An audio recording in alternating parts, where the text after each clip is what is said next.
All right, boys and girls, Illinois, Xavier, game day. Let's talk about it.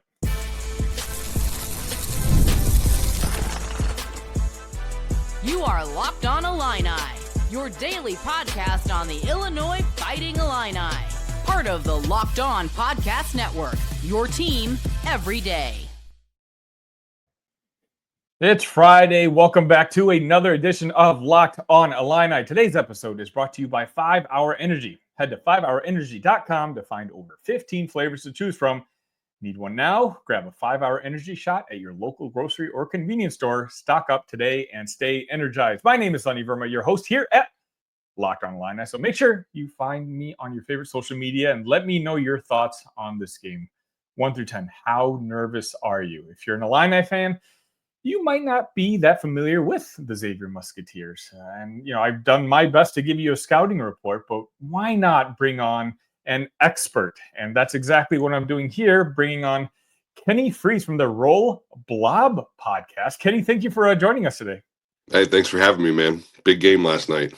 Yeah. So, I'm curious, what were your thoughts going into that Texas game? I do the Roll Blob podcast, and I'm also an analyst for Field of 68, so I have some familiarity with the SEC and the Big Ten as well. But Big East is where I that's where my bread is buttered. But going into the game, I kind of felt like you never know what team you're going to get from either side. Xavier has their ups and downs, Texas has had their ups and downs, so and the game kind of played out like that too. So I mean, it was just. The atmosphere last night was crazy at the Xavier game, and I think it was basically a home game. The crowd really brought them through, I think, and foul trouble, all the different things that went wrong in that game, and they still able to pull it out. Yeah, so before we actually start talking about the game between Illinois and Xavier, I have to ask, Roll Blob? Well, what is that for the Illini fans? They might not know what that means. What does that mean? So the podcast was started years before I ever came on it, and one of Xavier's mascots, we have D'Artagnan, who's the Musketeer, but then he apparently was too scary for kids, so they made a new mascot. It's a secondary mascot called the Blue Blob, and the Blue Blob rolls around on the court during the game, and it's also a play on like Roll Tide. Yeah, okay, that makes sense. So, let's just talk a little bit about Xavier. Obviously, my viewers may not be as familiar with your program. Sean Miller, we all know at this point, is one of the better coaches in the country. It seems like you guys have had a kind of an up and down season. Had some pretty quality wins, but more importantly, you won 8 of your last 9, and it seems like the ball's really rolling well for you guys lately. Give us the Cliff Notes version of what the Xavier Musketeers season's been like so far. So, the very beginning of the year, Xavier got bad news, found out the guy that was going to be their starting center was out for the season. So this is the second year in a row now that Xavier's lost a really big piece. This year, they have a lot more firepower than they did last year offensively, especially from behind the 3-point line. But the season has been interesting because Xavier's been in a few situations. One example is TCU. They gave up like 9 points in the last minute and a half to lose that game. TCU went on a 9-0 run to win. You're up by 6 with a minute and a half. You're not losing that game very often. So that's kind of been like a microcosm of what Xavier basketball has been this year. And then, after the first of the year, Xavier kind of turned a corner and, like you said, won 8 of 9. The Marquette game in the Big East tournament, they basically had one, and some untimely turnovers at the end of there was like 4 possessions in a row. They turned the ball over. Marquette had 18 points off turnovers in that game to Xavier's 2, and they lose by 4 or whatever it was. I can't remember. But that's just been Coach Miller. When I played at Xavier, Miller was my coach for my first year, and then Mac was my coach for the last 3. But we always said we wanted to be playing our best basketball in March, and I think that that's exactly what this team is doing. So tell us a little bit about the individuals on the team. Zach Freemantle and obviously Ryan Conwell I talked about in my preview. I think Ryan's going to be kind of the key for the Illinois to shut down. Illinois is very susceptible for guys on the opposing team just getting hot.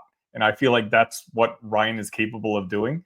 And so I think one of the main focuses for Illinois is going to be to stop him. But just tell us maybe a little bit about, I mean, in my opinion, those are your two best players. What kind of players are they? So Zach Freemantle, he got in foul trouble last game. So a couple of the fouls I didn't really agree with, but that's neither here nor there. For Freemantle in particular, he's a walking double. I mean, he's gotten doubles like double digit times this year. I can't remember exactly how many, but from an offensive standpoint, he's just really good. I mean, I don't know, like he can step out and shoot threes. That's not really his game. But in the post rebounding, he's very good. He's an all Big East level player. Then on Conwell, I mean, that dude, against Marquette, he had 38 points. He can score the ball with the best of them. It's going to be interesting to see. This is yesterday was technically his first NCAA tournament game, but I guess this would be the first real one. That was a play-in game. This is his first tournament game. So I'm excited to see what he can do. He can score the ball in a lot of different ways. He can shoot the ball. I mean, he's shooting 40% from three. Like he's very difficult to stop. But the guy that is kind of like an X factor for us is Dante Maddox. Hasn't averaged the most points this year. He comes off the bench, but he has had games where he's going off for 25 points. He can shoot shots in really difficult situations, one-on-one, end of shot clock. It seems like he's comfortable in those situations. But then other than that, I mean, Davion McKnight is our point guard, just true point guard, keeps the guys steady. Xavier plays with an extremely fast pace. As soon as you make a bucket against Xavier, McKnight is across half court trying to shoot a layup before you can get your defense set up. But they have a lot of pieces. Dalen Swain, he hasn't had his best couple games here, but he's an extremely good player, NBA type player that's, kind of just missing a 3-point shot right now, but he's got the body. So he's like 6'7", long, defense, rebounding, fast breaks. Xavier's got a lot of good pieces. So we continue this conversation with former Xavier player Kenny Frease. So I'm curious. So what is the game script in your opinion? Illinois right now, at least as of this recording, is favored to win by 3.5 points. But if I told you, hey, Xavier wins, how do you think the game needs to go for that result? Well, so one of the guys that I talked to on Field of 68, he put out a stat about Illinois and said, I want to say that they're 16-1 when they shoot better than 23% from the 3-point line, which is crazy. Because I mean, that's a weird stat and people might take that as a negative, but like that also shows that you're very, very good offensively outside of the 3-point shot and very dominant in the half court, really. So I think that for Xavier to win this game, they're going to have to play at their pace. And they're going to have to really lock down shooters on Illinois. I mean, that's going to be the key to the game. And just obviously being tough. That when you get into the tournament, it turns into a lot of times 3-point shooting with guards, and it's guards make their names in the NCAA tournament. And I think that for Xavier to go out and win, they're going to have to play a very good game, and they're going to have to be the Xavier that we all expected them to be all year, and not the Xavier that we saw at the beginning of the season. And before I let you go, I just want your thoughts on Sean Miller. Obviously his name's being mentioned now for other potential jobs. I've even heard him mentioned for the Texas job that should be opening up. Technically, as of this recording, it's not opened up, but it sounds like it's going to be happening. What are your thoughts on Sean? Do you think he's going to be coaching the Musketeers next year? I mean, I have no inside knowledge. I've been getting texted a ton, especially over last night after how bad that game kind of went for Texas at the end, and like you said, that seat's basically open at this point. Yeah. I think that every single time a good coaching job opens up, Miller's name is going to be in the hat. So, as a Xavier fan, you kind of just you got to take that for what it is. If you're going to have a good coach, a guy that can really dominate on a national stage, you're going to have to be able to put up with hearing his name. If I had to put money on it, I would say Xavier. He's going to be coaching Xavier next year. I think that the position that he's in, as far as fan support, just the atmosphere of Cintas, what that brings to a program, I think that he'll stay there because He's already he left and came back, and obviously with Arizona, I don't know the specifics of everything that happened, but I know that it didn't exactly end well for him. So I think that there's always that thought that the grass is always greener on the other side, and I think that he's kind of learned his lesson there. But you know what, man? If they come at him and offer him some ridiculous contract, I'm not going to sit here and say that number one I would be mad at him, or number two that I couldn't see him doing it. But I believe in my heart that he'll be coaching the Xavier Musketeers next year. Kenny, thank you so much for your time. Can you let the viewers know again where they can find your information online? I am on Twitter at X at TallFreak1018. And then we host the Roll Blob podcast. We do live streams for all the Xavier away games. I'm supposed to be doing a live stream tomorrow for the game, but my high school team is actually playing in the state championship game at the same arena that Xavier played in last night. So I'm staying in Dayton for a few days. All right, well, Kenny, good luck to your high school team, not so much your college basketball team. I hope you understand. Yeah, I understand, man. It's going to be a fun one.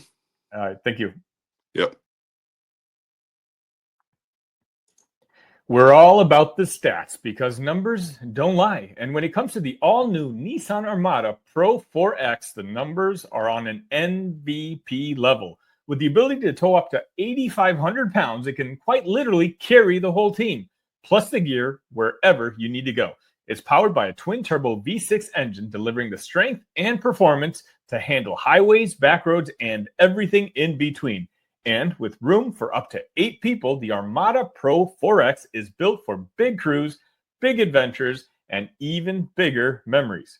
Whether you're exploring off-road trails or rolling up to the arena, the Armada Pro-4X brings power, versatility, and style wherever you go. Take your adventures to new heights in the all-new Nissan Armada Pro-4X. Learn more at nissanusa.com.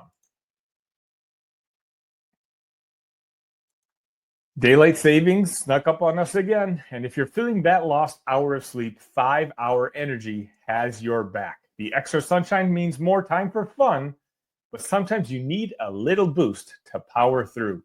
Whether you're staying up late watching the NCAA tournament, squeezing in a round of golf after work, or just trying to keep up with your busy day, 5-Hour Energy gives you that quick, refreshing pick-me-up whenever you need it. Whether I'm at a game or traveling, 5-Hour Energy is easy to grab and keeps me refreshed.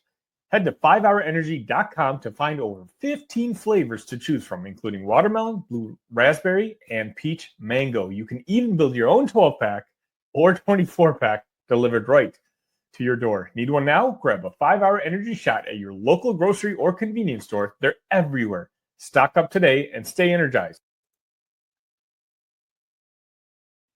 And welcome back to Locked On Illini. Again, if you haven't already hit the subscribe button, like button, please do. It's game day. It's finally Friday night, a game we've been waiting for, especially all season long. I hope you enjoyed that preview that we had with the Xavier content creator. I want to take a second because we're kind of at a point in the season where, again, I'll be doing my post-game live immediately after the game today. Of course, you guys know, you guys expect that of me today. Hopefully, I'll have several hundred of you there again today like we usually do. But, it's going to be different, right? And now this is at the point where if Illinois loses, the season is over. And so for those of you who stuck around this long to watch this segment, I wanted to, just talk about something as a fan.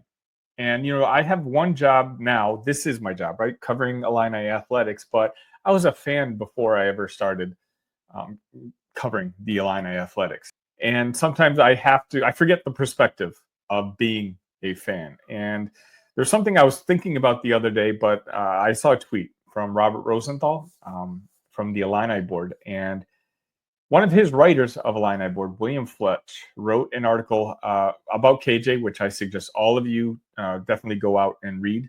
I'm going to read an excerpt of it that Robert had tweeted out just because I thought it better encompassed my thoughts than I feel like I could have done myself. And some of you will say that's not hard to believe at all. But, tonight's just one of those experiences with Kasparas that I know he's had an up and down season. But I feel like a lot of people have forgotten just how good he was in that first half of the season. Not even first half, first 2/3 of the season. And I know he's been a little frustrating as of late. And, hopefully I made a prediction a couple of games ago that he would win a game for us. And, maybe it's going to happen Friday night. Maybe it's going to happen on Sunday. Who knows? But I just wanted to read out loud this excerpt from, again, William Fletch from the Illini board, because I thought it was done perfectly. And I hope Illini fans kind of take it to heart when they watch KJ tonight. Look, I know he's a one-and-done guy, and since Illinois hasn't had a one-and-done guy before, our fans have this bizarre idea that he's supposed to be an All-American and do everything right all the time. That is absolutely not how it works. I live in Athens, Georgia, and I'm a longtime season ticket holder for Georgia basketball. I was here the year Anthony Edwards, who's going to have a pro career that's far, far better than the one that KJ will have. Side note, not sure why he had to include that part. Even if everything clicks exactly right for him, played for Georgia. And I'm telling you, it was a terrible season. Edwards didn't care about being here. He constantly soloed with the ball. He'd have games where he'd shoot like 3 for 19, and his team was terrible. More than anything, he was desperate to leave, something that was obvious to everyone watching, including his teammates. That is 100% not the case with KJ. He is struggling like the young players often struggle, but the idea that somehow he hasn't been enough, that more should be expected of him, is absurd. What Jonathan Givony thinks of KJ has nothing to do with what we should think of him. Stop punishing him with future expectations. He's still the most talented player on the roster. He plays hard. I love how he's been rebounding lately. And his teammates obviously adore him. Parentheses, that bit where Boswell had him take the Fran technical foul shots against Iowa warmed this Illini fan's cold heart. Get off the kid's case. He's awesome. He's going through it now. He might not get it back in time for the big tourney win, though I do think he has Kemba Walker-like running him. Come on, guys. KJ is a gift. Let's be grateful. And end. I thought that was just really, really well put together by William. Please check out the article if you haven't already. Again, as he mentioned, we've just never seen a player like KJ here before. We were spoiled last year with Terrence Shannon Jr. and Marcus Damask, but some of us seem to forget that Terrence Shannon Jr. was in his 4th season of college basketball. Marcus Damask, I believe, was 22 or 23 years old. These guys were veterans of the game. If Illinois is to become the program that I think that they want to become, and that is, have national champion aspirations, you're going to have a one-and-done player here and there. I know some of you don't like that. Some of you like the continuity of having guys get old, stay old. Like, right, the mantra that Brad Underwood himself was spewing just a couple of seasons ago. But I think he saw that UConn team and he realized that, getting old, staying old will have a certain ceiling, and that could win you the Big Ten Conference. But in order to reach the next level, in order to have national title aspirations, you need NBA guys on your team. And that's why I think maybe it's unfair to KJ that us Illini fans, we don't have anyone else to compare him to, because we've never had a player like him before as a freshman. He's had the best freshman season that any Illini has ever had.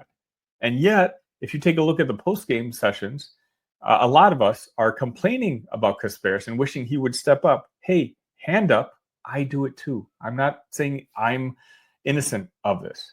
But in the grand scheme of things, it's one of those where Friday night, I hope it's not, but there's a chance that this might be the last time we see Kasparas in an Illini uniform. He's going to be playing in the NBA next season, and he's going to be making a lot of money. It's not your job, or it's not my job, to decide whether Kasparas is ready for that next level. You know what? There's NBA scouts being paid millions of dollars to decide that fact. With their futures on the line. So their judgment is better than ours. But I guess my point is, don't worry about that. Just enjoy what we have in Kasparas, because who knows? The next freshman hotshot that comes in for next year's roster, we may be begging to come back to this Kasparas year. Because Kasparas, he's had a very good basketball season this year. One for someone who's only 18 years old. Keep in mind, Kasparas is younger than Will Riley. He's the youngest player on this basketball team. And I just think we've been taking for granted just how lucky we are to have him. And so tonight, when you watch the game, I know we're nervous. We're all nervous, but sit back and enjoy Kasparas, because, again, as William said, he's going to work hard out there. And he's going to make some mistakes, but we all forget that 18-year-olds do make mistakes. And if we knew Kasparas was going to be on this team for the next 2, 3, maybe 4 years, it'd be different. We'd be willing to overlook the mistakes because, hey, he's going to develop out of this. When he gets older and in a Illini uniform, he's going to be an All-American. I think maybe some of the frustrations this year has to do with we know we only have him for 1 year. And so that's why we don't want to overlook the mistakes. But I hope we all understand that having Kasparas in an Illini uniform this year, we should be very grateful. It's not an easy thing that he's doing. It's just that for 2/3 of the season, he's made it look easy. And yeah, he struggled over the last couple weeks, but he's still been one of our better players. And so for that, it's one of those, again, I hope tonight's not the last night, but I do know that watching Kasparas and critiquing Kasparas moving forward, I'm going to try to put the objectivity out of it a little bit and just kind of be a fan again and just appreciate what I have in front of me.